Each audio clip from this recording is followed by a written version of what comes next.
Bonsoir à tous, Ingrid Betancourt, l'incroyable scénario, c'est ce dont on va parler tout au long de cette soirée de Bouge la France.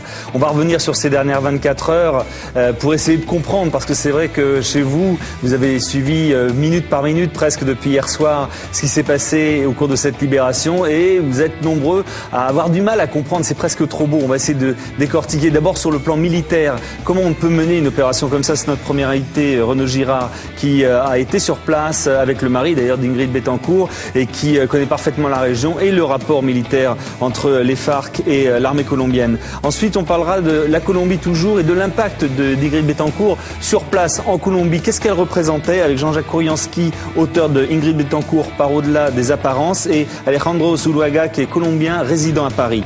Et puis la vie des femmes, on était obligé de leur demander, parce que l'impact médiatique, l'impact populaire, mais aussi le rôle des femmes a joué éminemment pour cette libération. Deux se sont particulièrement battues pour celle-ci.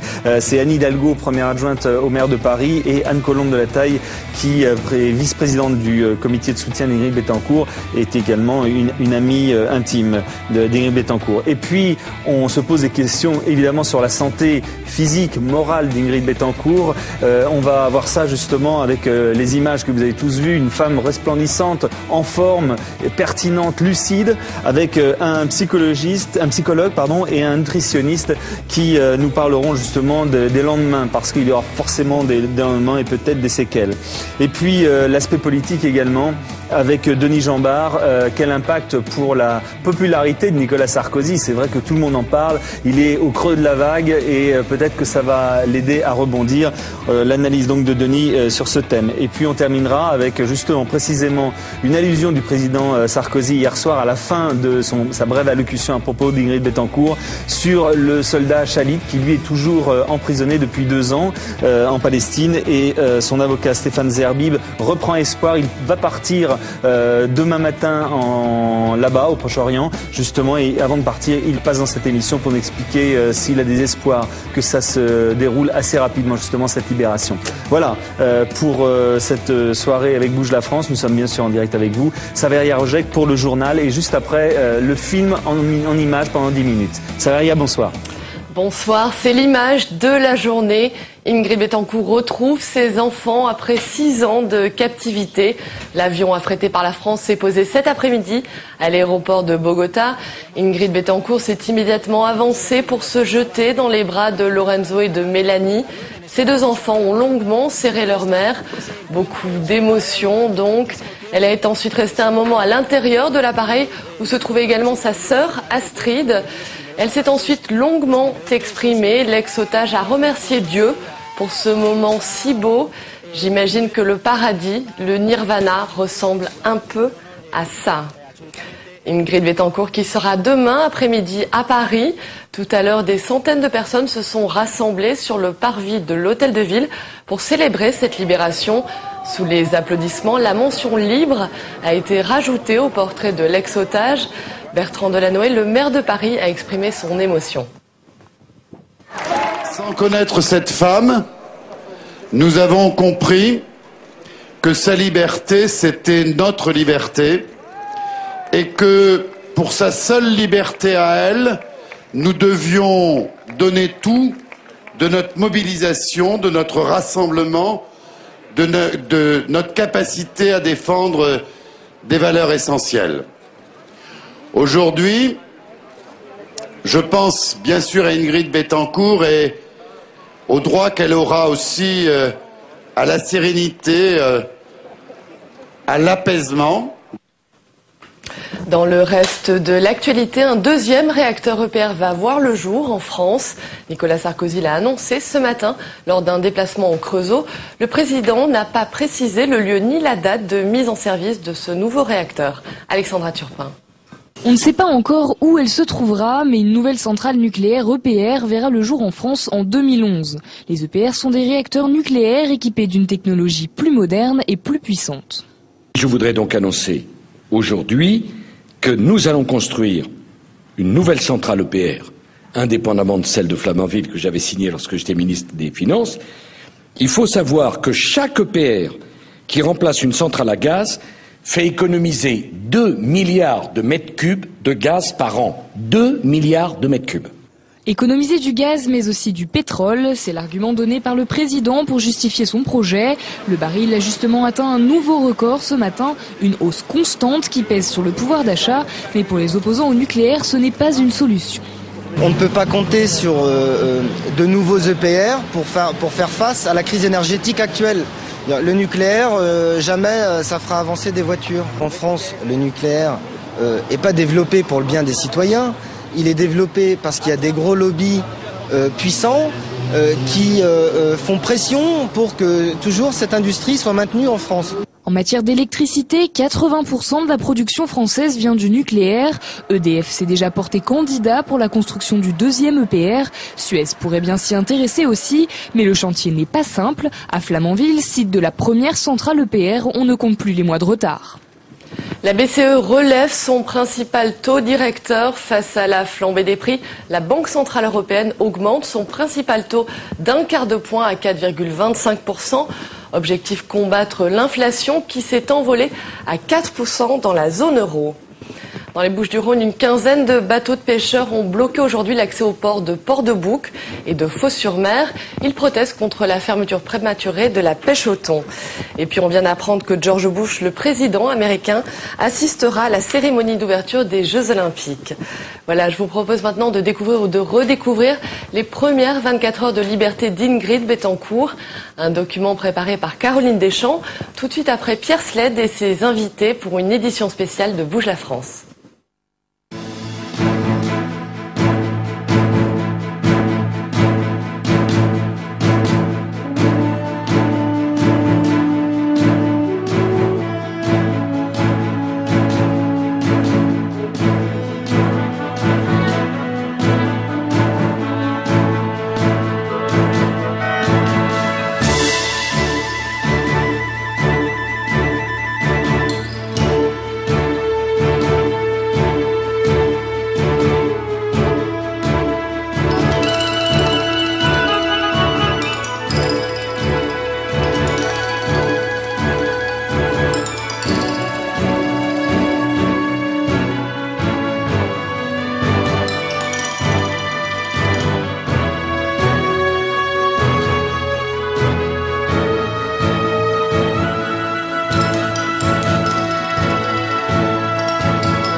Le responsable de l'opération a dit « Nous sommes l'armée nationale, vous êtes libres ». L'hélicoptère a failli s'écraser parce que nous avons sauté, nous avons crié, nous avons pleuré, nous nous sommes embrassés. Nous ne pouvions pas le croire. Au président Uribe, qui a su prendre un risque pour nous, je dis merci. Je dis merci à la Colombie car nous sommes Colombiens et fiers de l'être. Je demande aux Colombiens de croire en notre armée qui va nous conduire à la paix.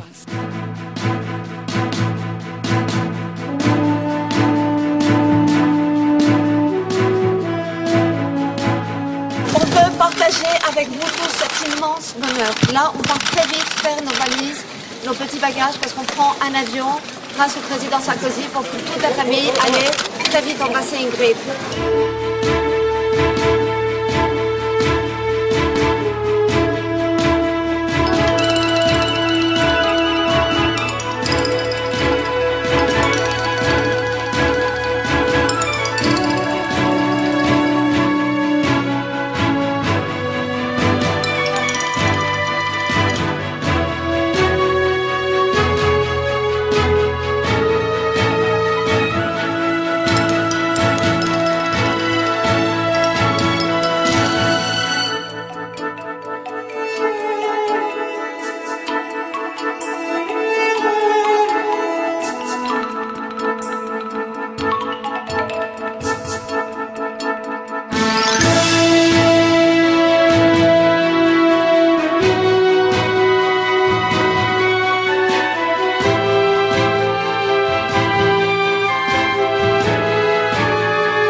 Comme le dit le ministre Bernard Kouchner, je dirais beaucoup de bisous. Beaucoup de bisous. Beaucoup de bisous. De les sentir, de les toucher, de les regarder si différents, mais en même temps égaux à eux-mêmes. Si beaux, parce qu'ils me semblent très beaux, mes enfants. Ils sont très mignons. Ce que j'ai dit à mes enfants, je ne m'en rappelle pas. Je crois que j'ai pleuré, je crois que je les ai pris dans les bras.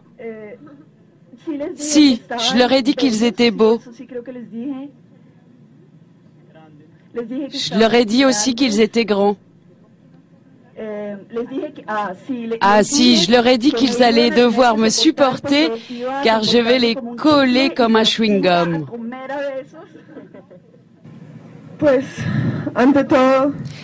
Je pense qu'avec mon frère, c'est le moment le plus fort de ma vie. Ma maman, si belle, est ici finalement.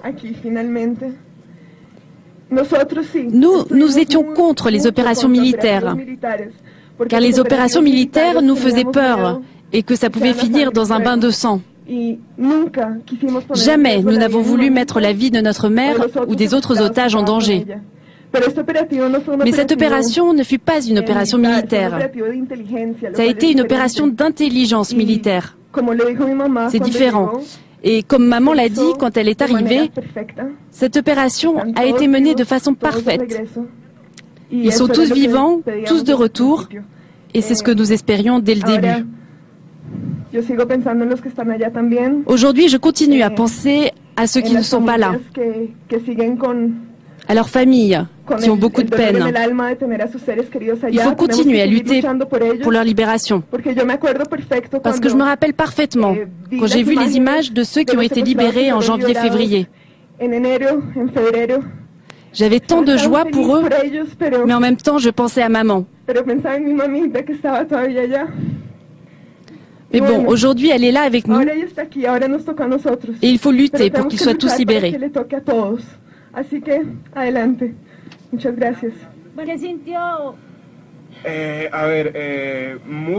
Je me sens joyeux, je ne pourrais définir ces sentiments. Simplement le bonheur. Je n'ai pas pu voir maman pendant 6 ans et demi, je n'ai pas pu la prendre dans les bras.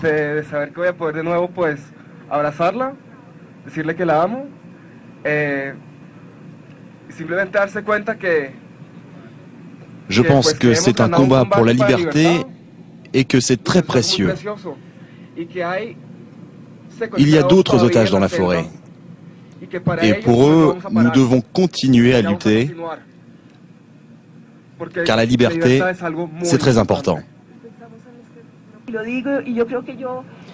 Je crois que si je vis 100 ans, vieille, avec les cheveux blancs, je continuerai à dire que c'est merveilleux. Ce que j'ai vécu hier, c'est un miracle. Nous avons confiance, nous pouvons le faire. Nous sommes Colombiens, nous sommes fiers de l'être. Ici, mes petits Français sont aussi Colombiens. Ils sont Colombiens, moitié Colombiens. Et notre famille colombienne est belle. Une incroyable libération que celle d'Ingrid Betancourt. Un coup de bluff inouï de l'armée régulière colombienne. L'opération Échec et Mat réalisée en pleine jungle reste ce soir nimbée de mystère. Grand reporter au Figaro, Renaud Girard lève le voile sur les dessous de cette spectaculaire opération. Bonsoir Renaud. Bonsoir. L'incroyable scénario, c'est vrai qu'on a du mal à y croire et là vous êtes l'homme de la situation pour nous expliquer déjà le contexte puisque vous êtes rendu précisément ou juste à côté de l'endroit où Ingrid Betancourt et ses camarades ont été libérés. Il y a quoi? Il y a 1 mois et demi. Est-ce que cet endroit prédisposait particulièrement de possibilités d'évasion ou de libération? D'évasion, c'était très difficile. Vous savez que Ingrid et ses compagnons avaient essayé plusieurs fois de s'évader. Ils avaient été repris parce que c'était des zones de jungle impénétrables. Mais on savait, parce qu'il y avait eu la libération du député Luis Eladio Pérez, on savait qu'il n'était pas impossible qu'elle fût détenue dans cette région, c'est-à-dire à 80 km au sud-est de la ville déjà très amazonienne et très perdue de San José de Guaviare. C'est une zone à la Tintin avec des rios, de la jungle exupérante, des champs de coca en fait, les militaires colombiens avaient bien évalué la zone où elle pouvait se trouver. Et ce qui était très habile de leur part, c'est qu'ils ont réussi à infiltrer les guerrilleros des FARC et à tirer profit d'un fait nouveau, en bons stratèges qu'ils ont été, qui était le changement de chef, un nouveau chef à la tête des FARC. Ah oui. Et le deuxième numéro 1 et le numéro 2 étaient morts, il fallait qu'il y ait un nouveau chef, donc tout était à plat. Tout était à plat, et aussi le fait que les fronts, il y a à peu près une quarantaine de fronts des FARC, ils sont très cloisonnés entre eux, ils sont très indépendants. Il n'y a pas de communication entre les FARC, c'est ça qu'on a du mal à comprendre. C'est très difficile. Il y avait une sorte de coordination qui prenait très longtemps entre les 7 membres du secrétariat permanent des FARC. C'est d'ailleurs pour ça que toute décision prenait extrêmement du temps, parce que il se méfie évidemment des transmissions par radio, par téléphone. Et pourtant l'ordre est passé dans les ondes radio de la guérilla. Alors ce qui s'est passé, c'est qu'en fait ils ont imité. Ils ont donc infiltré des guerrilleros, et ensuite on a reçu un ordre du nouveau chef, Alfonso Cano, pour faire un transfert simplement de tous les otages vers un autre point. Alors c'est là qu'on a du mal à comprendre pourquoi les guerrilleros n'ont pas vérifié l'information. Mais parce qu'ils sont pas possible, ça. Ils sont pas capables, ils n'ont pas d'ordinateur internet, ils se méfient bien sûr des portables qui peuvent être écoutés très facilement. Les liaisons radio ne portent pas aussi loin. Et puis il y a eu une désorganisation à la faveur de la mort de Marulanda, le chef historique des FARC, et son remplacement par Cano. Et c'est dans cette brèche que se sont introduits les forces spéciales colombiennes, les renseignements. En fait, c'est le service de renseignement de l'armée de terre qui a fait toute cette brillante opération, mais qui avait quand même déjà réussi le 1er mars dernier et le 8 mars à descendre successivement 2 membres des prémices de ça. Des FARC. Comment on arrive à infiltrer? Ça se passe comment? Ça dure combien de temps, une infiltration, pour arriver à faire passer des agents secrets ou des soldats préparés pour des guerrilleros? Je pense qu'il y a eu d'abord, si vous reprenez l'histoire militaire colombienne, vous avez d'abord 2002 un président qui décide de ne plus faire de concessions politiques aux FARC. Il y avait eu la période précédente du président Pastrana où on avait concédé une grande zone démilitarisée, et en fait ça n'avait servi à rien. Au contraire, les FARC, cette guérilla narco-communiste, en avait profité pour continuer la politique des kidnappings. Et donc là, il y a une décision très claire. On se prépare à la guerre asymétrique et on va la gagner. Vous avez un renforcement très net des forces armées colombiennes par le président Uribe, une décision claire, il se fait élire sur ce programme, battre les FARC, le soutien militaire, financier, technique des États-Unis, et on commence à faire une armée beaucoup plus forte.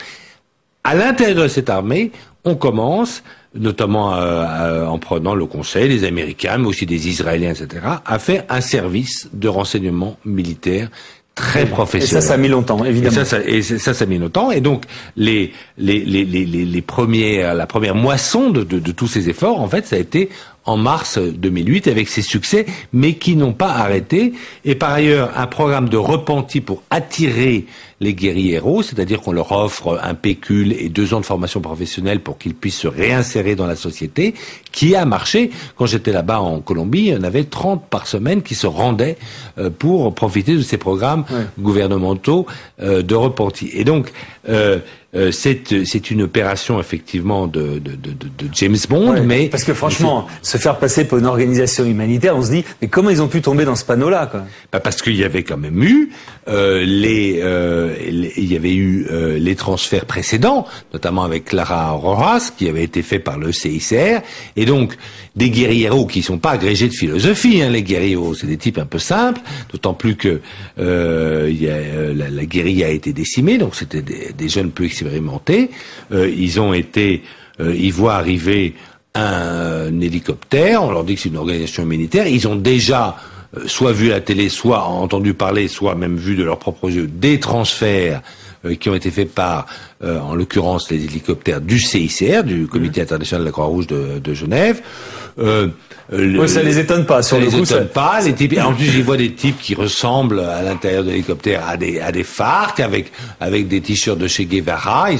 Ils ont exactement tout l'attirail, parce que les services secrets colombiens ont travaillé non seulement avec les prisonniers qui ont été libérés, mais aussi avec les prisonniers qu'ils ont fait et qui ont parlé, qu'ils ont interrogés. Ils ont une connaissance très précise des FARC. Est-ce que Ingrid Betancourt, par sa médiatisation, était l'objet d'une attention vraiment très serrée, très particulière de la part des FARC par rapport aux autres otages? Oui, elle, ainsi que les 3 Américains qui ont été d'ailleurs libérés dans la même opération, étaient évidemment les otages les plus importants. Les FARC avaient compris que sans ces otages-là, leur bargaining power, leur pouvoir de négociation, le pouvoir d'exister même médiatiquement dans le monde, le pouvoir d'avoir la compréhension ou l'aide même, parce qu'il faut appeler les choses par leur nom, hélas, l'aide de Hugo Chavez, du président vénézuélien Hugo Chavez,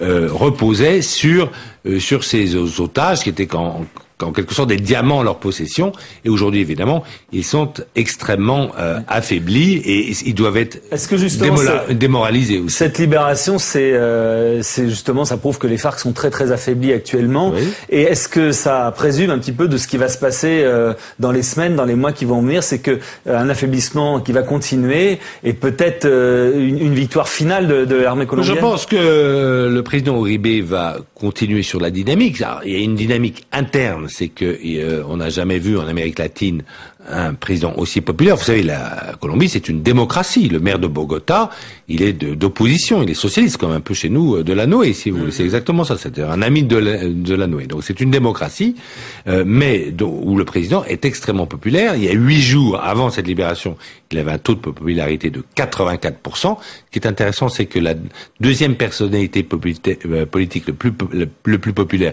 c'est Ingrid Betancourt, avec, il y a 8 jours, 72% de popularité. Et donc vous avez cette dynamique interne très forte, mais vous avez aussi le fait que Uribe a décidé de tendre la branche d'olivier aux FARC, leur a dit, écoutez, sur ce front par exemple, il n'a pas poursuivi l'attaque, il aurait pu se servir de son allant pour encercler ce front numéro 1 et en finir avec le front de San José de Guaviare. Il ne l'a pas fait. Il a dit, écoutez, je vous propose de rendre les armes, d'accepter mes programmes de repenti, de vous réinsérer dans la société civile. Et donc, Uribe manie sans arrêt avec brio le bâton, mais aussi la carotte, sans avoir fait aucune concession politique aux FARC. Et finalement, c'est l'axe Uribe, donc colombien, américain et israélien, qui a gagné dans cet enjeu-là, contre celui franco-espagnol et avec Chavez. Oui, alors il faut pas. Oui, la Colombie a de bonnes relations avec les États-Unis et avec Israël. Certainement, les services israéliens. Ce que je veux dire, c'est que c'est deux stratégies complètement différentes. Et c'est celle d'Uribe qui a gagné. C'est celle d'Uribe qui a gagné. Et d'ailleurs, on peut dire que la France, on peut pas dire que la France a franchi la ligne rouge, parce que le président Sarkozy a toujours quand même maintenu de bonnes relations avec Uribe, mais à un moment on mettait quand même en France à égalité les preneurs d'otages et le gouvernement. Non, il y a un gouvernement démocratique et il y a une guérilla narco-communiste qui prenait des otages. Et on avait dit un peu c'était bon. Et on a un tout petit peu, nous Français, fait preuve d'un peu de condescendance à l'égard de la Colombie. Par exemple, quand on envoie un médecin, comme on avait vu envoyer en avril cet avion médicalisé, c'était peut-être pas nécessaire. Ouais, vous savez, les Colombiens, ils ont des très bons médecins. Quand le président Sarkozy s'est adressé à Marulanda, c'était un peu brejnevien, parce que le pauvre, il était mort depuis une semaine, donc il n'a pas pu entendre le discours du président Sarkozy. Une dernière question sur le mari d'Ingrid Betancourt, Juan Carlos Leconte, que vous connaissez bien, parce que vous étiez avec lui. Justement, on a traversé la jungle ensemble. Dans la jungle. Pour prendre les il y a nouvelles une image, de sa femme. Je pense vraiment, la question que je vais vous poser, je pense que beaucoup de téléspectateurs, beaucoup de Français se la posent. Hier, on a vu Ingrid Betancourt embrasser sa mère pendant des minutes et des minutes. Aujourd'hui, bien sûr, ses enfants. Lui, c'est son mari. On l'a senti un petit peu distante. On l'a jamais vu en effusion avec son mari, qu'elle n'a pas vu également depuis très très longtemps. Pourquoi, si on peut le dire? Bon, elle embrasse d'abord sa mère, qui lui parlait tous les matins à la radio à 5 heures, et elle recevait ses émissions de radio, on le sait aujourd'hui, et elle embrasse très chaudement son mari juste après. Et après, elle est allée dans là, quand on la voit partir pour accueillir ses enfants, elle part d'un appartement que je connais bien, qui est leur appartement conjugal. Qui est comment? Qui est un appartement, qui est un bel appartement, un beau duplex qui domine tout Bogota dans l'extrême nord, mais qui est pas un appartement de super riche. Il y a des super riches en Amérique latine, c'est pas un appartement super riche. Et d'ailleurs, son mari, Juan Carlos Leconte, est quelqu'un qui doit travailler pour vivre. Il est architecte de formation, il est créatif dans la pub. C'est pas quelqu'un qui s'intéresse beaucoup à la politique, c'est un type qui est assez cool, c'est peut-être ça qui l'a séduit chez lui, qui aime le golf, qui est de la bonne société colombienne. C'est lui qui est derrière elle, là, sur les images. Voilà, mais qui s'entendait très bien, parce qu'il les a en partie élevés, qui s'entend très bien avec les enfants d'Ingrid. Très bien, merci beaucoup Renaud, merci de ces informations qui nous manquaient. Et on va continuer maintenant, on va axer justement le débat sur la Colombie, le ressenti en Colombie, et puis l'image un peu d'Ingrid Betancourt. Égale à elle-même, Ingrid Betancourt, sitôt sortie de ses geôles, elle parle, elle raconte, elle témoigne et déjà se projette dans l'avenir au-delà des larmes des retrouvailles. Il reste cette femme au tempérament trempé et au caractère hors du commun. Sur le plateau de Bouge la France, le Colombien Alejandro Zuluaga et Jean-Jacques Kouriansky, biographe d'Ingrid Betancourt.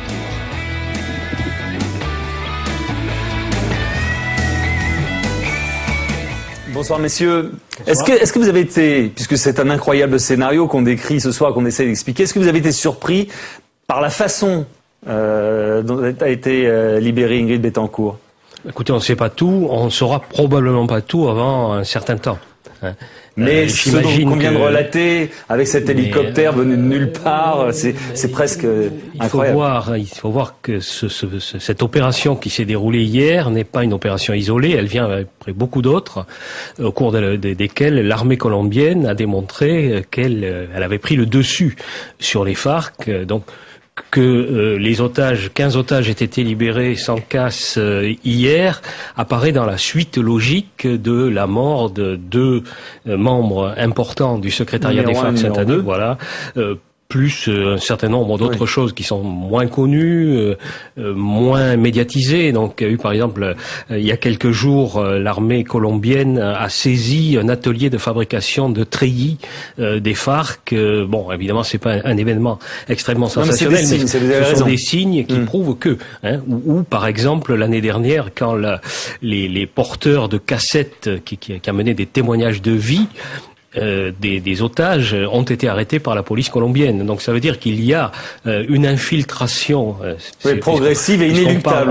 On parle de ce mot depuis hier, mais donc il y a infiltration depuis un certain temps. Il ne faut pas oublier que l'un des 2 membres du secrétariat général des FARC, Ivan Rios, qui a été assassiné par son garde du corps, donc l'a été par quelqu'un qui était de fait un infiltré, qui avait accepté de faire ce qu'il a fait contre de l'argent. Alejandro, quels ont été les échos que vous avez eus de Colombie? Comment on a vécu cette libération? Parce qu'il y a évidemment Ingrid Betancourt, il y a les Américains, mais il y a aussi des Colombiens. Je pense que en général, tout le monde est ravi, heureux de la nouvelle et que même si c'est vrai, maintenant il y a beaucoup d'histoires par rapport à, on va dire, des résultats obtenus par l'armée colombienne. C'est quand même un peu une surprise et que ça arrive comme ça à ce moment-là et dans ces conditions-là. Voilà. Quelle image a l'armée colombienne en ce moment? Et donc Uribe, on disait tout à l'heure qu'il est très très populaire actuellement. Et voilà, il est tout à fait très très populaire. D'ailleurs, il y a pas longtemps, il y a eu un sondage où je crois il avait 80% ou plus comme on dit, des popularités. Et moi, personnellement, je suis fier de mon président, de l'armée colombienne et de tout ce que l'armée a fait pour l'instant. C'est ce que d'ailleurs qu'Ingrid Betancourt a dit hier soir. Elle disait qu'Uribe était un bon président, alors qu'elle ne partage pas a priori ses idées politiques. Est-ce que là il y a consensus, réunification nationale autour de la libération d'Ingrid Betancourt? Est-ce que c'est une victoire de la Colombie? C'est une victoire d'abord du président colombien, donc qui est dans une situation extrêmement compliquée en ce moment. Il essaie de faire modifier la Constitution pour obtenir une éventuelle réélection. Il y a des contestations, des problèmes avec les juges, entre le pouvoir judiciaire et le pouvoir présidentiel, le pouvoir exécutif. Il y a également des problèmes qui sont liés à la participation d'un certain nombre d'élus de la majorité présidentielle à des activités liées au paramilitarisme. Donc il y a une soixantaine de députés qui ont été mis en examen, dont 30 qui sont incarcérés. Donc le président était, dans la période récente, faisait l'objet d'un certain nombre de contestations devant les tribunaux, lui ou ses alliés politiques. Donc il est évident que tous les événements qui se sont produits en arrière-plan, qui sont liés à la bataille contre les FARC, est en train de confirmer que la Colombie officielle, donc le président colombien était en train de la gagner, ne peut que lui rendre une certaine légitimité qui dépasse et qui va bien au-delà de son camp politique initial. La libération d'Ingrid Betancourt, tout le monde ne peut que s'en féliciter. Est-ce qu'elle était, évidemment, parce que nous Français, Ingrid Betancourt, on sait l'opinion publique, ce qu'elle en pense en France. Est-ce que là-bas, elle a le même impact sur les Colombiens, Ingrid Betancourt? Est-ce que c'est une martyre qui a été prise en otage ou est-ce que c'était un des otages? Je dirais pas qu'elle était comme les autres, dans le sens où elle avait son statut de femme politique. Et mais par contre, c'est vrai qu'ici en France, elle est beaucoup plus médiatisée qu'en Colombie. Qu'est-ce qu'on pense d'elle là-bas? Je pense que on est comme pour les autres otages, on est triste de cette situation-là et de tout ce qu'eux ils ont dû vivre. Mais est-ce qu'elle va maintenant, qu'elle va revenir dans la vie active, est-ce que vous pensez que les Colombiens attendent d'elle qu'elle soit ministre, qu'elle prenne une place éminente politique au niveau national? Je crois que c'est très très possible. Ouais. Uribe va s'en faire une alliée de fait. Ouais. Vous pensez qu'elle va devenir ministre? Je pense qu'elle va prendre un rôle très haut au niveau politique. Après, je sais pas exactement si ça va être du côté d'Uribe ou si ça va être toute seule de son côté. C'est vrai que ce serait, Jean-Jacques Organski, ce serait un bon coup de la part d'Uribe de la faire adhérer à son programme, à son gouvernement. Il n'y a que deux options. Soit elle est avec le président, soit elle est qualifiée de bon président. Voilà, donc elle est sortie de l'avion avec une veste militaire, elle a eu des mots extrêmement élogieux pour l'opération telle qu'elle a été menée. Elle a même démenti sa famille. Elle a dit, moi j'ai toujours été favorable à une libération par la voie militaire et non pas par le dialogue et la négociation. Donc tout ça va dans le sens de ce qu'a toujours dit le président Uribe. Donc Ça serait un bon coup, effectivement, du président Uribe. Et quant à elle, si elle veut continuer à faire de la politique, on voit mal qu'elle puisse le faire seule, compte tenu de ce qu'est l'échiquier politique colombien, compte tenu, effectivement, des 80 et quelques pourcents de cote de sympathie du président Uribe. Soit elle sera pas loin derrière en cote de sympathie, on le sait. Elle peut aller de ce côté-là. Oui, mais elle n'a pas d'appareil d'État, elle n'a pas d'appareil politique. Soit elle est dans l'opposition, et l'opposition, elle est très minoritaire, bien qu'elle ait un certain espace. C'est le pôle démocratique alternatif qui est à gauche, qui est vraiment à gauche, ce qui fait qu'elle n'est pas vraiment dans cette identité-là. Mais cela dit, elle a effectivement une notoriété, mais cette notoriété peut être utilisée par d'autres. Mais on voit mal comment elle-même pourrait instrumentaliser sa notoriété actuellement. Sa libération, on en parlait précédemment, tout le monde a voulu intervenir. Il y a eu des axes franco-espagnols, etc. avec Chavez, et il y a eu l'axe d'Uribe qui finalement a triomphé. Pourquoi finalement tout ce qu'a tenté la France, finalement, ça n'a jamais marché? Est-ce qu'il y a une explication? Alors, mon avis, c'est que il y a une méconnaissance de la situation en Colombie. Pour beaucoup de pays étrangers. C'était déjà pas facile pour les Colombiens eux-mêmes de comprendre. Voilà, pour beaucoup de pays, ils voient la problématique de loin et ils comprennent pas trop tous les enjeux qu'il y a et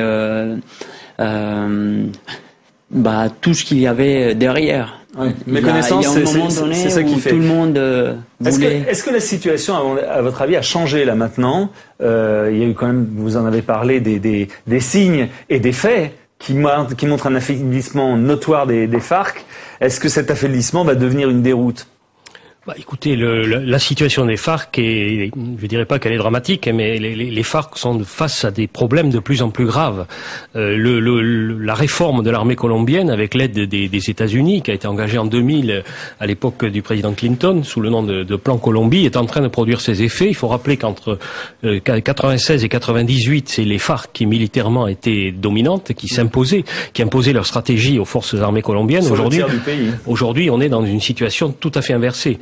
Les FARC sont fragmentées, ne peuvent pas communiquer entre elles. Un des succès de l'opération d'hier, c'est qu'effectivement le commando qui protégeait les otages n'a pas été en mesure de prendre contact avec l'état-major des FARC pour vérifier si les hélicoptères qui arrivaient étaient bien envoyés par l'état-major des FARC, par le chef des FARC. Donc on voit mal comment 73 fronts ou 70 fronts des FARC, ne communiquant pas entre eux, ne pouvant pas communiquer avec la tête, avec leur état-major, on voit mal comment ils vont tenir le coup. Tenir le coup après autant de défaites. Alors il se produit une désagrégation de fait. Il y a eu une des chefs d'un front des FARC, la seule femme d'ailleurs qui dirigeait un front des FARC, Karina, qui a abandonné le combat, tout simplement, a-t-elle expliqué, parce qu'elle était à bout.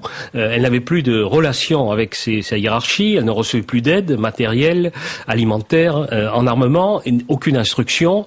Donc elle s'est vue prise dans une espèce de voie sans issue, et donc elle a renoncé. Ouais. D'après les statistiques officielles du gouvernement colombien, il y aurait 9 guérilleros par jour qui feraient le même calcul et qui abandonneraient le combat. Ouais. D'autres, au contraire, penchent vers la délinquance. On a appris il y a quelques jours qu'un front des FARC a passé des accords avec des groupes paramilitaires, donc l'eau et le feu, les ennemis.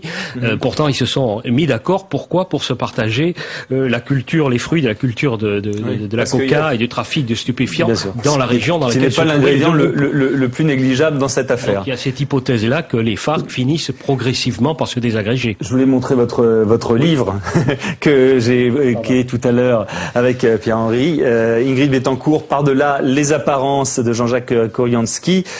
Juste dernière question, Alejandro. Vous pensez effectivement que les FARC, c'est un groupuscule qui était devenu important et qui va disparaître dans les prochains mois? Les prochains mois... les prochaines années? Moi j'espère ça. Ouais. Et vu les dernières nouvelles, je pense que c'est bien là. Oui, c'est ça. Très bien. Merci beaucoup à tous les deux. On va maintenant parler de l'impact médiatique, certes, de l'opinion publique qui a joué un rôle énorme, et des femmes qui, elles aussi, ont joué un rôle, et particulièrement deux que je reçois maintenant.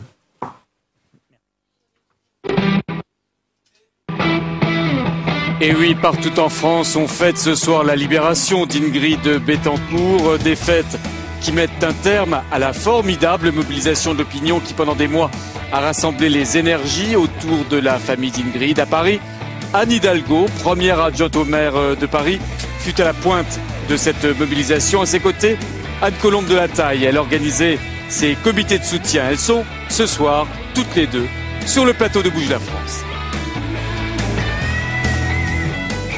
Bonsoir mesdames. Bonsoir. Et elles arrivent toutes les deux de la manifestation qui était organisée tout à l'heure à la mairie de Paris. Est-ce qu'elle était, Anne Hidalgo, est-ce qu'elle était à l'image un petit peu de l'émotion suscitée par, évidemment depuis des années, par la captivité d'Ingrid Betancourt, mais par les dernières images qu'on a vues depuis hier soir? Oui, je pense, parce que c'était un moment très chaleureux, beaucoup des militants qui étaient là, et voilà, on se compte parmi les militants, se tombaient dans les bras, voilà, parce qu'on a passé des moments sur des marches, des moments de mobilisation avec les hauts et les bas, et c'est vrai que c'était un moment très émouvant et très très chaleureux, et puis beaucoup de monde, beaucoup de personnes qui étaient venues pour partager ça, et voilà quoi, on est un peu sur un petit nuage parce que c'est vrai qu'on attendait ça depuis tellement longtemps. Ouais. Colombe, c'est vrai qu'il y a eu un impact médiatique, vous avez joué un rôle, les associations, la vôtre en particulier. Est-ce que vous n'êtes pas, je vais être un peu provocateur, est-ce que vous n'êtes pas responsable du fait que c'est duré autant de temps? Parce que donner cette telle importance à Ingrid Betancourt sur place, c'était évidemment la condamner à être particulièrement surveillée. Alors, évidemment, je vais dire non. Pourquoi? Parce que jusqu'à présent, les otages en Colombie et la situation des otages en Colombie étaient absolument inconnus. Donc, c'était des laissés pour compte de l'histoire. Et dans tout moment, quand on passe sous silence les réalités et ce qui se passe comme abus sur les droits de l'homme, on est toujours en train de les laisser en dehors de l'histoire. Donc, grâce à la mobilisation pour Ingrid, on a parlé de la situation des otages, on a parlé d'Ingrid et on a réussi aujourd'hui, et ben c'est la vie qui est au bout. Et justement, je pense que c'est un plaidoyer pour la mobilisation. Un plaidoyer parce que la mobilisation, c'est un quotidien, c'est plein de petites gouttes d'eau, c'est plein de choses qui sont difficiles, c'est des moments d'incertitude, de doute, d'angoisse, d'espoir. Il y a eu des rumeurs et c'est finalement dans l'ombre. Même si, je vais être encore provocateur, excusez-moi, même si la façon dont elle a été libérée, a priori, n'a pas grand-chose à voir avec la mobilisation que vous aviez dédiée. Je pense pas qu'on puisse dire ça, parce que justement, parce qu'il y a des projecteurs, quand on met les projecteurs sur une situation, eh bien, tous les protagonistes sont obligés d'avoir une attitude différente. Et c'est parce qu'au départ, justement, personne n'en entendait parler. Qui parlait des otages en Colombie? Qui parlait de la situation de ces otages? Personne. Et parce qu'il y a eu ce projecteur, parce qu'il y a eu cette mobilisation, on se rend compte que la mobilisation citoyenne, la mobilisation civile et la mobilisation de la presse a fait une pression sur les politiques, que la pression des politiques entre eux, ils se sont fait des pressions, je dirais, petit à petit, c'est devenu une affaire d'État. Il y a 4 ans, on ne parlait pas d'affaire d'État. On parlait d'Ingrid Betancourt, mais pas du tout d'une affaire d'État. Aujourd'hui, ce sont les chefs d'État du monde entier, particulièrement d'Amérique du Sud, d'Amérique centrale. C'est le chef d'État français Nicolas Sarkozy, particulièrement, et aujourd'hui encore, on parle de George Bush. Et donc, c'est tout ce crescendo qui aboutit à ça. Anne, est-ce que c'est elle qui est devenue un symbole par sa captivité, ou est-ce que c'est vous qui en avez fait un symbole? Non, elle était un symbole. Elle était déjà ce personnage très fort, très très dense, qui était parti en campagne. C'était une personnalité politique et je dirais avec une profondeur humaine qu'on a retrouvée d'ailleurs dans ses premières déclarations, et beaucoup plus que ça sans doute aujourd'hui. Mais je crois, et je rejoins tout à fait ce qu'a dit Colombe, nous, les politiques, je pense aux élus des villes comme Paris, comme plein d'autres villes qui ont ont aidé les comités de soutien, puisque nous, on a décidé avec le maire de Paris de ne jamais prendre des initiatives qui ne soient pas demandées par la famille ou par les collectifs. C'est-à-dire qu'on n'était pas là pour prendre des initiatives intempestives, mais plutôt pour répondre et faciliter la vie des comités. S'il n'y avait pas eu tout ça, je suis convaincue aujourd'hui que sans doute cela aurait peut-être eu une issue encore plus dramatique ou n'aurait pas eu d'issue à ce jour. Je voyais tout à l'heure l'ambassadeur de Colombie et je lui disais finalement c'est la stratégie de Uribe, le président colombien, qui l'a emporté, et je lui disais je le reconnais, tout en ayant été extrêmement critique à l'égard de cette stratégie pendant de longs mois. Oui, et parce il qu'on a m'a dit, l'impression, il y a certains moments qu'il jouait avec le feu, qui voulait embraser plutôt le conflit plutôt que d'essayer de trouver des solutions. Il m'a dit quelque chose de très fort. Il m'a dit, mais si des gens comme vous, comme les élus, comme les collectifs, comme la famille n'avaient pas été aussi critiques, eh bien peut-être qu'on n'en serait pas là aujourd'hui. Et que peut-être qu'ils auraient pris moins de gants et que ça aurait été une libération peut-être plus sauvage. Il n'y a pas eu, il n'y a pas une goutte de sang versée, il faut quand même le rappeler également. Comment vous l'avez trouvé, les premières images? J'essaye de me faire le reflet de tout ce que j'entends depuis hier soir auprès des téléspectateurs. Les gens sont hallucinés d'avoir vu cette femme qu'on avait vue amaigrie sur cette vidéo en janvier dernier et qui est d'une lucidité totale, qui a l'air presque en forme. Non, il y a deux choses. Comment je l'ai vu, j'ai eu l'impression qu'on continue une histoire. C'est-à-dire que j'ai l'impression qu'Ingrid est même avec la même flamme, avec la même énergie, et même peut-être encore plus grande. Et cette énergie-là, et surtout ses convictions, son combat sont plus qu'un tact, ils sont renforcés. Mais ça, on l'a senti, je dirais, quand on a eu les preuves de vie, à chaque fois dans ces preuves de vie, il y avait toujours ce fil rouge politique, il y avait toujours un message très très fort. Et elle n'a pas, je dirais, bougé d'une certaine façon dans ses convictions.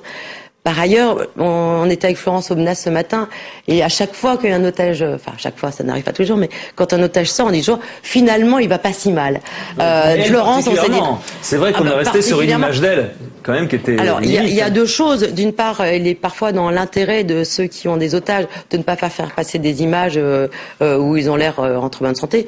Par ailleurs, bon, je pense que Ingrid, on le sait, Ingrid a vécu des conditions absolument terrifiantes, mais Ingrid est un personnage, c'est une femme de courage, de caractère, et qui ne se montrera jamais non plus ce jour. Donc il y a un mélange entre sa joie profonde, c'est un tel moment de joie que je crois que ça doit être une énergie qui vous fait, qui vous rend à la vie. Elle est vraiment rendue à la vie. Donc quand on arrive dans la vie, quand on revient à la vie, il y a une transformation.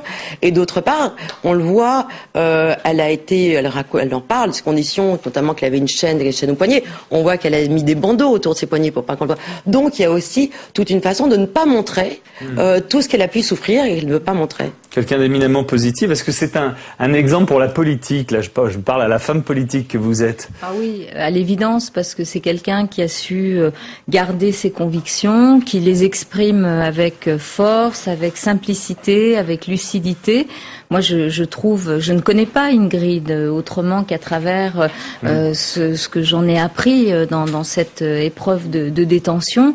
Et c'est vrai que c'est un personnage qui, nous bluffe, nous... Elle a tenu quand même hier une conférence de presse pendant plus d'une heure, à peu près, en répondant à des questions. À un moment donné, on lui dit, tiens, il y a la télévision française, parlez aux Français. Pas de problème, elle change de caméra, elle parle à bonne, elle se met à parler un discours comme si elle l'avait écrit. Cela dit, elle a peut-être eu le temps de penser à tout ça. C'est pas si préparé dans l'avion, mais de toute manière, c'est même pas ça. C'est que même dans son discours, ses premiers mots sont incroyables, parce qu'elle a eu à la fois tous ces mots pour chacun.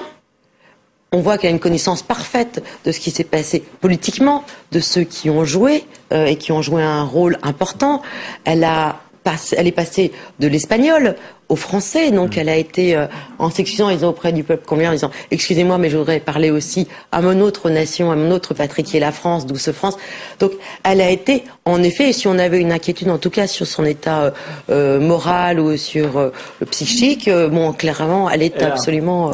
Vous avez raison de parler de douce France, parce que je crois que c'est un mot qu'on retiendra d'hier soir, parce que douce France, dans notre politique, dans notre pays, Anne, c'est un mot qu'on n'entend plus. On n'a plus l'impression que la France est douce. Voilà, c'est un mot qu'on n'entend plus beaucoup, et c'est vrai qu'elle nous a peut-être donné aussi ce mot, que c'est une façon de dire que sur des causes, sur des choses fortes qui concernent la vie, la liberté, eh bien la France s'est trouvée non seulement la force, mais aussi donner la douceur et l'accompagnement. En tous les cas, je trouve que ces mots étaient très forts, et c'est vrai qu'elle est un exemple. En tous les cas, on a envie d'abord la voir comme ça avec ses enfants. Ça faisait tellement longtemps que qu'on suivait, qu'on attendait, et que pour eux aussi c'était parce qu'on les a vus grandir, Mélanie et Lorenzo. Et ils parlaient de plus en plus. Lorenzo qui est devenu progressivement ce jeune homme avec cette force aussi qu'il a aujourd'hui.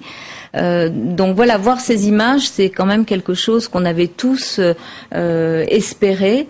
Il y a eu des moments, des hauts et des bas. Je me souviens notamment de la marche qu'on avait faite cet hiver au moment où Chavez était engagé dans la négociation et où il allait venir voir le président Sarkozy et qu'on a appris qu'il n'avait pas de preuve de vie et donc là aussi les moments d'abattement.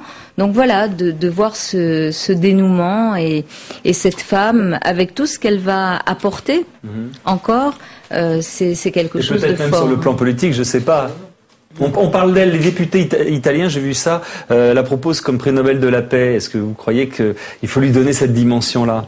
Je crois qu'elle a déjà cette dimension-là parce que Ingrid a une dimension universelle. C'est pour ça que la mobilisation n'est pas simplement affaire de conviction. C'est parce que beaucoup de personnes se retrouvent en elle, se retrouvent dans les valeurs qu'elle incarne, au-delà justement d'un combat en Colombie. Parce que en effet, la Colombie est quand même bien loin de la France et il y a une mobilisation en France absolument exceptionnelle. Je pense qu'il faut lui laisser le temps aussi de prendre le temps de cette nouvelle liberté, de cette vie. Euphorie, voilà, je crois qu'il faut l'emballement extérieur n'est jamais la meilleure chose. Elle a passé une épreuve absolument terrible. Elle retrouve sa famille, la liberté, et elle retrouve cette liberté avec un message politique très fort. Moi, c'est ce qui m'a vraiment frappée. Elle est à la fois dans l'introspection parce que ce qu'elle a vécu, bien sûr, l'amène à penser à ces années passées seule, loin de sa famille, mais en même temps, ces mots ont été tout de suite des mots porteurs de sens, bien au-delà de sa situation personnelle et de sa famille. Mais laissons-lui le temps, voilà. Écoutez, vous avez fait une très très bonne transition avec notre plateau suivant, parce que nous essayons justement de comprendre cet incroyable scénario à tous les sens du terme, à la fois sur le plan militaire, sur le ressenti sur place en Colombie, on l'a fait, sur le plan politique, avec vous, sur le mouvement populaire qui s'est emparé justement de cette cause. Et maintenant, on va voir avec des psychiatres et avec des nutritionnistes justement les lendemains. Qu'est-ce qui peut lui arriver maintenant? Merci beaucoup, mesdames. 6 ans de détention, 6 ans de privation, 6 ans de conditions de vie extrêmes. Comment survivre et comment revivre après de telles épreuves? Autour de Pierre Sled, Louis Croc, ancien psychiatre au service de santé des armées, Didier Kremkinter, le psychiatre des otages du Ponant, et le nutritionniste Patrick Serrogue.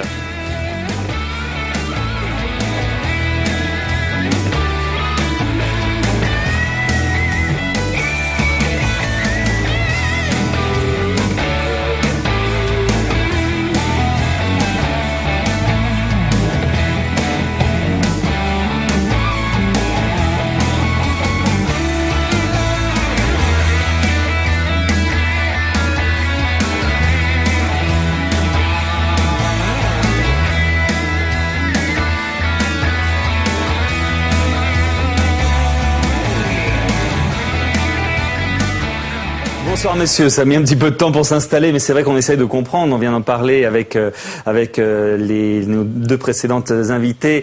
Justement maintenant, ce qui peut arriver, parce que on a vu l'image d'une femme effectivement apparemment en forme, et psychologiquement et sur le plan physique. Vous allez peut-être nous donner votre sentiment et nous dire maintenant comment il faut qu'elle se rééduque, comment il faut qu'elle revienne un petit peu entre guillemets sur terre. Je commence avec vous, Patrick Serrogue. On avait vu une image en janvier dernier d'une femme amaigrie. Elle nous a dit hier que cette image, au moment où on l'avait eue, ça allait déjà mieux pour elle, mais le fait de constater que quand même, hier, on l'a sentie apparemment en forme. Est-ce que c'est une vision ou est-ce que c'est votre analyse aussi? Alors, en général, quand on est capturé comme ça, les geôliers, en fait, changent un peu l'alimentation. Alors pourquoi? Surtout au milieu de la jungle. Alors, mais même s'il y a un approvisionnement suffisant, il y a en fait des techniques qui sont utilisées pour diminuer l'agressivité des gens, pour les rendre beaucoup plus passifs, beaucoup plus dociles. On va diminuer par exemple énormément la quantité de protéines dans l'alimentation. Les protéines qu'on va trouver dans la viande, dans le poisson, dans les œufs, dans les laitages chez nous, eh bien on va la diminuer beaucoup. Nous mangeons environ 80 à 100 grammes de protéines par jour. On va diminuer vers 30-40 grammes de protéines par jour. Et à ce moment-là, on va avoir une sorte de passivité vis-à-vis des événements. Une léthargie un petit peu? Pas vraiment une léthargie, une certaine tristesse, et puis une sorte de renonciation, c'est-à-dire qu'on est un petit peu plus détaché des événements qui nous arrivent. C'est-à-dire qu'à votre avis, elle a mangé quoi là-bas sur place? Du riz Je sais pas ce qu'ils leur ont donné à manger, bien sûr. Des plantes, des choses comme ça. On peut donner des légumes, on peut donner effectivement des féculents, et puis on va donner très très peu de viande, rarement, pas de poisson ou très peu de poisson, des œufs exceptionnellement. Donc la quantité de protéines va énormément baisser à ce moment-là par rapport à celle qu'elle avait. C'est ça qui est important. Savoir, c'est qu'avant qu'elle soit captive, bien sûr, elle mangeait comme nous autres et elle avait un taux de protéines qui était beaucoup plus élevé. Qu'est-ce que ça entraîne sur le plan physiologique? Alors, en dehors de l'amaigrissement, etc. Oui, ça entraîne déjà une diminution de la masse musculaire. Donc ça, c'est déjà important. Et ça va entraîner, lorsque l'on va se réalimenter brutalement, des troubles digestifs. Et également, ça peut donner des désordres hydroélectrolytiques, c'est-à-dire que dans le sang, on va avoir en fait des perturbations métaboliques. Donc c'est pour ça qu'on conseille toujours, quand on revient de telles expériences, eh bien d'augmenter progressivement la quantité de nourriture et ne pas se jeter brutalement sur l'alimentation abondante. Il faut faire taire ses envies. Est-ce que là, à votre avis, elle est déjà prise en charge par des nutritionnistes, par des médecins qui justement lui prodiguent ces conseils et ces programmes? Habituellement, mais là, les médecins militaires nous diront mieux que moi. En général, effectivement, on examine le patient, on fait un diagnostic et on va réalimenter, s'il a été dénutri, on le réalimente très progressivement, en augmentant peu à peu les quantités caloriques, particulièrement les protéines et les lipides, pour ne pas faire un afflux massif qui perturberait à ce moment-là le métabolisme. D'accord, on va revenir avec vous donc sur ce plan-là. Et là, je me retourne vers vous, messieurs les psys, pour savoir un petit peu d'abord comment vous l'avez trouvé, vous, psychologiquement. On a quand même entendu beaucoup, encore aujourd'hui. Elle ne s'est pas cachée pour parler. C'était l'aveu d'une femme qui n'était pas amoindrie, apparemment. Apparemment, elle était même très en forme. On pourrait même aller jusqu'à se demander si elle a été séquestrée pendant 6 ans. On avait l'impression... vous avez eu, vous aussi, spécialiste. L'impression à l'extrême, enfin, au premier abord, effectivement, qu'elle reprenait sa vie de combattante politique, comme si... Bon, il y avait toutefois des manifestations que le professeur Kroc a décrit de stress libératoire. Elle expliquait bien qu'au moment de la libération, son pouls s'est accéléré, elle tremblait, il y avait des formidables décharges d'émotions et de choses comme ça. J'imagine aussi. Donc il y avait, et puis elle a évoqué tous ces moments de tristesse profonde, de désespoir et d'attente. Donc il y avait tous ces aléas. Évidemment, la question de fond, c'est est-ce que c'est comme une prise d'otage habituelle où brutalement les gens sont séquestrés, capturés, ou est-ce que là il y a eu, disons, le fait que ça s'inscrivait dans son combat politique qui a peut-être transformé la nature du traumatisme. Voilà, et qui lui a permis peut-être aussi de lutter. Comment vous l'avez trouvé, vous? Ce que je sais de mon expérience de prise d'otages, je me suis occupé depuis celle du Liban en 87, puis celle du Sud-Soudan ensuite, puis des prises d'otages plus courtes pour Alger, plus longues pour celle de Jolo, par exemple, etc. Il y a une pathologie de réaction différente selon les phases. La phase de capture est une phase de désarroi, de stress intense, suivie d'une phase quelquefois d'un mois de ce qu'on appelle une phase de dénégation, de déni. Celui-là n'y croit pas, ils sont dans une espèce de halo protecteur qui les empêche de vivre avec la réalité. Puis survient la véritable phase de détention, de séquestration, avec des sous-phases d'espoir puis de perte d'espoir. Il semble bien que les photos qui avaient été passées il y a 6 mois correspondaient à un désespoir, une perte d'espoir, etc. Et maintenant, c'était pas quelques mois, c'était 6 ans après.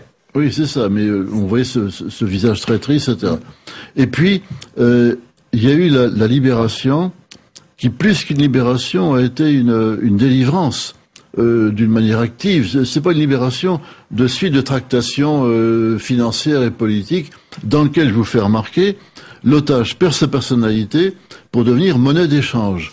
Comment voulez-vous ensuite qu'on lui rapprenne à une personne alors que non seulement les ravisseurs, mais les gouvernements partenaires les considéraient comme une monnaie. Pour vous, si je résume ce que vous dites, c'est être libéré de cette façon-là, donc vraiment libéré après une action que l'on connaît. C'est pas tout à fait la même chose qu'être échangé, ou faire partie d'un marché, entre guillemets. Ça redonne du cœur au ventre, en quelque sorte. Encore que, le moment de la libération a dû être très dur. Il devait se demander si c'était du lard ou du cochon, en quelque sorte, si c'était pas un piège et s'il ne reste pas d'être tué. Hein. Ça va vérifier. Mais, surtout, actuellement, elle est dans une phase d'euphorie de libération. Tous les otages libérés que j'ai vus, le premier jour, le deuxième jour, retrouvailles avec la famille, reprise avec la liberté, pouvoir manger normalement, respirer normalement, etc. C'est une phase d'euphorie de libération. Faut craindre que peut-être ça ne dure pas. Et qu'est-ce qui se passe après? Et que après, bon, des petits signes de rien du tout. Elle se réveille le matin, au lieu d'être dans son lit, et croit qu'elle est encore dans la jungle. Ça peut lui arriver, ça. Ou encore des cauchemars. Et ça va durer longtemps? Non, ça va en s'espaçant. Alors, ça dépend des capacités de chacun. On parle de résilience, qu'une capacité de revenir à la normale. Comme si on pouvait revenir à l'état d'avant. Une prise d'otage, c'est pas le conte de la Belle au bois dormant, où les gens, pendant plusieurs années, dorment, puis on se réveille, et c'est comme avant. Il y a toujours quelque chose qui s'est passé entre-temps et qui a marqué. Hein. Personne n'en sort indemne. Tous les otages que j'ai vus ont été transformés, quelquefois profondément de leur personnalité. Alors, ils ont des moyens de se défendre. Le docteur Crémiter parlait à la justice de son combat éthique et politique pour la liberté qui lui donne une motivation. Une force que les autres n'ont pas. La cohésion familiale, plus les enjeux qui avaient été faits grâce aux médias. Les terroristes avaient avantage à ce que les médias fassent connaître qu'ils étaient en otage, puisque c'est le rôle de la prise d'otage médiatique, mais en même temps, les médias avaient fait en sorte qu'il y ait des comités de soutien pour elle, un portrait et ça effectivement, blanc, pour elle, ça a changé la donne. Je reviens vers vous. Mais attention, l'image que les médias ont donnée d'elle, l'image héroïque, il faut qu'elle s'y réadapte. C'est peut-être pas son image à elle. Est-ce que vous craignez, je reviens vers vous, Didier Crémiter, qu'elle connaisse une dépression nerveuse là dans les. Est-ce que c'est obligatoire? Est-ce qu'elle peut revenir à un état qui était le sien avant, sans séquelles, ou est-ce qu'elle aura nécessairement quelque chose? Non, ce que je crois, c'est que vu ce combat, vu sa position, vu l'intérêt qu'a suscité son histoire dans le monde, pas seulement nos chefs d'État, mais sur le plan mondial, ce qu'on peut supposer, c'est que les signes traumatiques qui sont très inévitables, effectivement, dans une si longue séquestration, ce qu'on peut supposer, c'est qu'ils vont être masqués un peu par son activité, par sa personnalité qui est son charisme, qui est tout à fait, on l'a vu hier soir, sa façon de s'exprimer, enfin comme si elle raccrochait vraiment d'une minute à l'autre sur un combat politique. Comment faire libérer les autres otages, comment rétablir et jouer dans même son un rôle pays, politique éventuellement dans son pays, etc. on en parlait tout à l'heure. Alors, jouer un rôle politique. Alors, je voudrais revenir aussi sur un élément dans sa présentation qu'elle a évoqué hier, c'est que, bon, on parle bien sûr de toutes ces conditions, ce calvaire qui a duré des années, mais il y avait quand même certains aménagements, comme le fait qu'elle avait un transistor où elle pouvait chaque matin écouter donc les paroles de ses proches, et de sa mère en particulier. Je vous signale ça parce que beaucoup d'otages, on s'aperçoit d'ailleurs par ce biais de leur traumatisme, beaucoup d'otages n'ont pas ces liens avec l'extérieur pendant leur détention, et le jour où ils sont libérés, c'est une circonstance atténuante, vous voulez dire. Voilà, ils découvrent évidemment tout l'intérêt qui a été porté sur eux, alors que elle. Finalement, elle a été quand même tenue au courant. Patrick Sergue, on terminera ensemble. Je reviens parce que hier, furtivement, on a vu l'image de Clara Rojas qui était avec elle et qui a été libérée il y a quelques mois, qui, entre le moment où on l'a vue libérée et hier soir, j'ai eu l'impression comme ça, mais c'était une image, qu'elle avait pris 8 ou 10 kilos et qu'elle était en... Est-ce que c'est souhaitable? Est-ce que c'est ça qui va arriver à inéluctablement Ingrid Betancourt? Alors, non. Dès qu'on a eu un traumatisme, il peut y avoir des réactions nutritionnelles qui vont s'étaler dans le temps et qui peuvent être plus ou moins violentes. Ils sont de deux ordres. Soit des troubles du comportement alimentaire, sous forme par exemple de boulimie, qui sont liés à une résurgence un petit peu des traumatismes. Même si ça n'a pas été le cas avant dans sa vie précédente. Oui, même si ça n'a pas été le cas dans sa vie précédente, mais à ce moment-là, ce comportement alimentaire un peu compulsif va venir calmer un certain nombre d'angoisses, parce que c'est très efficace pour les calmer. C'est pour ça que vous invitez tous ensemble, c'est que c'est lié quand même, mine de rien. C'est très efficace. Et puis une deuxième possibilité aussi, c'est effectivement qu'elle prenne du poids.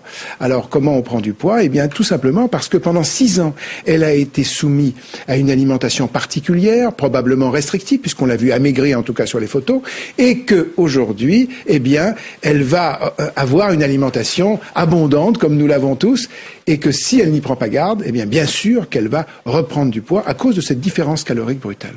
Très bien. Merci beaucoup, messieurs. C'était très intéressant. On va poursuivre justement l'explication de cet incroyable scénario en essayant maintenant de comprendre les répercussions sur le plan politique, en particulier en France, et en particulier pour Nicolas Sarkozy, qui, comme vous le savez, au niveau des sondages de popularité, n'est pas au mieux de sa forme.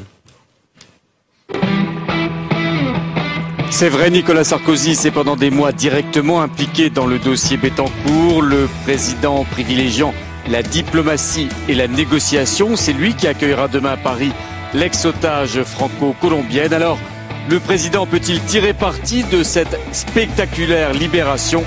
L'analyse de notre chroniqueur Denis Jambard sur le plateau de Bouge la France. Bonsoir Denis. Bonsoir Pierre. C'est une bonne chose dans l'absolu pour Nicolas Sarkozy, cette libération, ça tombe bien à ce moment-là? Écoutez, ça tombe bien pour elle, ça tombe bien pour lui, puisque il faut pas oublier qu'il s'était engagé à ce qu'elle soit libérée le soir même de son élection présidentielle. Il avait parlé aussi. Oui, c'est une promesse électorale.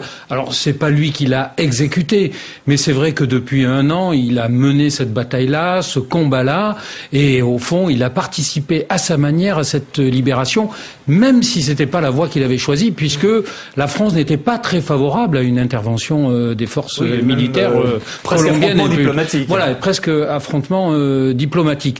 Mais tout de même, il faut être juste, c'est que certes, cette pression continue depuis 6 ans a donné de la valeur à l'otage et donc les FARC avaient intérêt à la garder le plus longtemps possible. Ça leur donnait une existence internationale qu'ils n'auraient peut-être pas eu sans elle.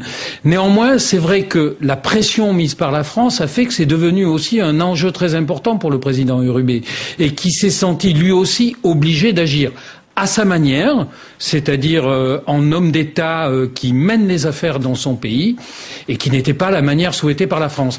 Néanmoins, le jeu français, il faut pas le nier, a été très important pour créer un climat qui fait qu'il y a eu une obligation colombienne nationale de la récupérer.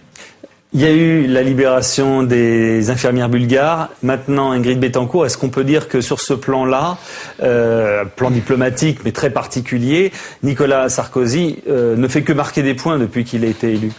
Écoutez, c'est le fruit de son volontarisme. C'est pas toujours bien mené diplomatiquement. On a vu qu'il a joué Chavez, il a tenté des tas de manœuvres.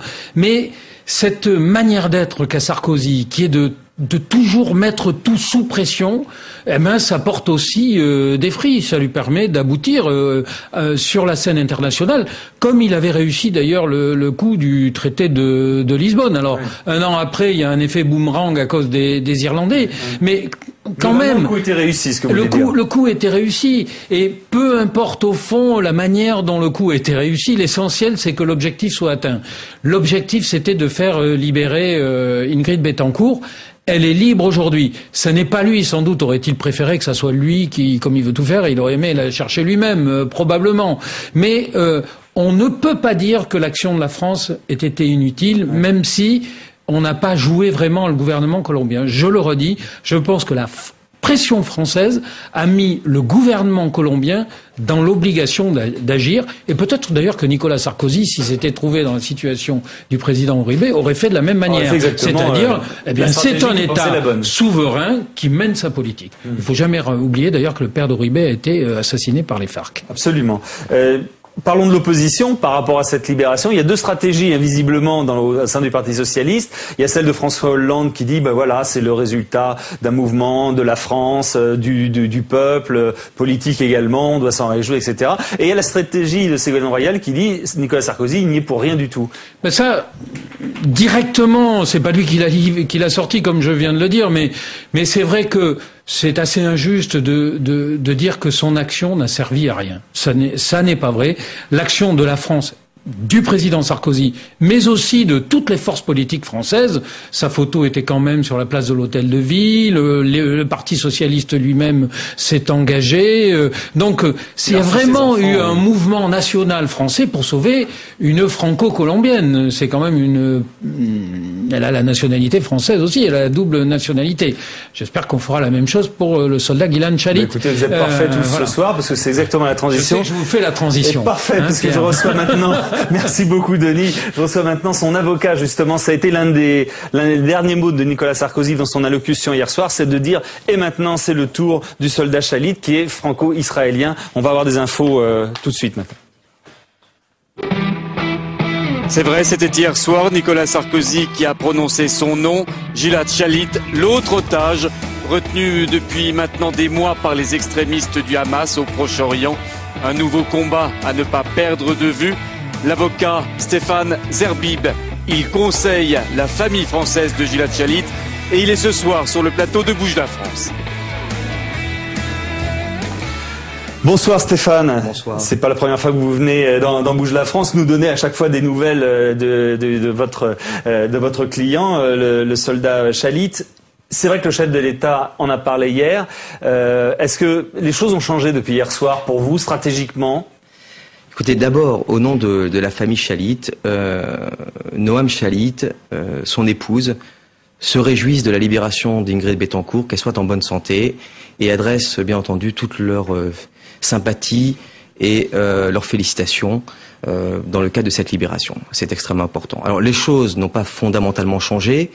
Mais le fait que le président de la République en parle, c'est quand même important. Le fait que le président de la République en parle, c'est important. C'est un véritable engagement. Ça n'est pas un aboutissement, c'est une étape. Il faut quand même rappeler que jusqu'à une certaine période, il n'y a pas très longtemps, et c'est là où la mobilisation est très importante et intervient, le cas Shalit ne représentait pas une priorité nationale pour les autorités françaises. Aujourd'hui, ça l'est. Nous avons des déclarations publiques, des déclarations officielles, un véritable engagement des plus hautes autorités du chef de l'État français, et c'est très important, c'est un grand pas en avant, ce qui veut dire encore une fois que la mobilisation paye, puisque nous avons plus de 300 parlementaires qui ont signé une pétition en faveur de Gilad Shalit. D'accord, on en est où? Quelles sont les dernières informations? On en était resté sur cette lettre envoyée. Qu'est-ce qu'il y a depuis? Nous partons demain en Égypte. Dans le cadre du deuxième volet de négociation, nous rencontrerons les responsables égyptiens en charge des négociations aujourd'hui, puisque ce sont les médiateurs privilégiés dans ce dossier. Donc nous partons pour quelques jours et nous espérons revenir avec d'importantes nouvelles et de bonnes nouvelles. Oui, sur le principe, et peut-être même géographiquement, politiquement, géopolitiquement, on a l'impression que c'est plus simple quand même de régler le cas du soldat Shalit que celui d'Ingrid Betancourt. Je suis pas sûr, c'est assez compliqué parce que on se heurte à beaucoup de protagonistes dans ce dossier, on se heurte à un climat de passion aussi. Vous savez, il est français. Il est aussi israélien, ça suscite un certain nombre de passions qui ne sont pas forcément les mêmes que celles qui ont généré la mobilisation en faveur d'Ingrid Betancourt. Donc on se heurte à un certain nombre de contingences, à des réticences parfois inconscientes, collectives. Donc c'est pas si évident. Et puis chaque dossier est totalement différent, que ce soit pour les infirmières bulgares où nous sommes intervenus ou pour Shalit, c'est à chaque fois un nouveau dossier. C'est de nouvelles difficultés, c'est de nouvelles contraintes et rien n'est simple. Est-ce que vous avez une stratégie actuellement? Évidemment, nous avons une stratégie qui est celle de mobiliser l'opinion publique internationale et ça commence à fonctionner. Parce que vous avez vu qu'avec Ingrid Betancourt ça a marché? Parce qu'avec Ingrid Betancourt ça a marché, parce qu'avec les infirmières bulgares ça a marché, parce que l'opinion publique a véritablement une force, parce qu'elle oblige les politiques à intervenir. La preuve en est, c'est que les autorités françaises se sont sentis obligés d'intervenir dans ce dossier. Maintenant, la famille Shalit et ses avocats, bien entendu, attendent bien plus. Nous attendons que nous passions cette fois aux actes. Le récent voyage du président de la République en Israël et ses discours, parfois bienveillants, à l'égard des Palestiniens, est-ce que ça a fait avancer un peu les choses? Vous savez, il ne nous appartient pas, nous, de rentrer dans le jeu politique des uns et des autres. Mais vous êtes obligé d'en tenir compte quand même. On en tient compte. Ce qui était très important dans le cadre de ce voyage, au-delà du discours, c'était l'engagement français et le fait que Nicolas Sarkozy ait rencontré Noam Shalit. Ça a été une très longue préparation pour cet entretien. C'est un entretien extrêmement important qui a eu lieu pendant une trentaine de minutes. Un certain nombre de points ont été abordés et cela a marqué véritablement l'engagement de la France et un nouveau virage dans ce dossier. C'est très important. Très bien, écoutez, bon voyage donc demain, Merci. bonne négociation et on espère effectivement que la mobilisation continuera et va donner une ampleur telle que cette libération aura lieu le plus rapidement possible. Merci beaucoup Stéphane. Merci. On va maintenant repartir avec Saveria sur les unes des journaux de demain et Dieu sait en ce moment si c'est important. Je pense que Ingrid Betancourt est encore à la une de pas mal de journaux, non ? Et c'est tout à fait ça, Pierre. La presse est unanime pour titrer sur les premières heures de liberté d'Ingrid Betancourt. Saveria Rojek a parcouru pour vous les unes de vos quotidiens de demain. Oui, éventuellement un coup de fil.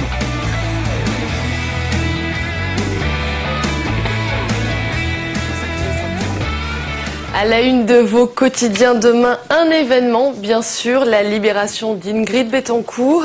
Libération vous propose l'incroyable scénario de cette opération. Ça me rappelle quelque chose comme titre, Voilà. ça. L'incroyable scénario.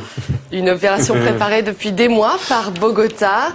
Par ailleurs, Washington annonce ce soir que les 3 otages américains libérés avec Ingrid Betancourt sont en bonne santé. La Croix revient également sur l'opération qui a conduit à la libération d'Ingrid Betancourt. Une libération sans effusion de sang. L'ex-otage de la guérilla colombienne demande que la mobilisation se poursuive pour toutes les victimes de la violence politique. L'intense émotion également à la une de Ouest France avec cette photo des enfants d'Ingrid Betancourt, Mélanie et Lorenzo qui entourent leur mère sur le tarmac de l'aéroport de Bogota. Par ailleurs, Ouest France revient sur le maintien de Raymond Domenech à la tête des Bleus, mais un maintien avec obligation de résultat et de comportement. Voilà, et on termine avec la Tribune qui revient sur la hausse des taux de la Banque Centrale Européenne. La BCE a relevé son principal taux directeur à 4,25%. Jean-Claude Trichet espère contenir les pressions inflationnistes. Voilà Pierre. Merci beaucoup, j'espère qu'on aura été complet ce soir et qu'on vous aura fait vivre le scénario justement de cette libération, cet incroyable scénario de façon la plus intéressante possible. On remercie Orserène Rousseau qui était la réalisatrice ce soir, Pierre-Henri Gergonne, notre cher rédacteur en chef de l'émission, et Cécile Sixou, Ariane Nicolas qui ont préparé activement ces débats aujourd'hui. Je vous retrouve lundi prochain, bien sûr, en direct. On est jeudi aujourd'hui, oui c'est ça. Merci, au revoir et à demain.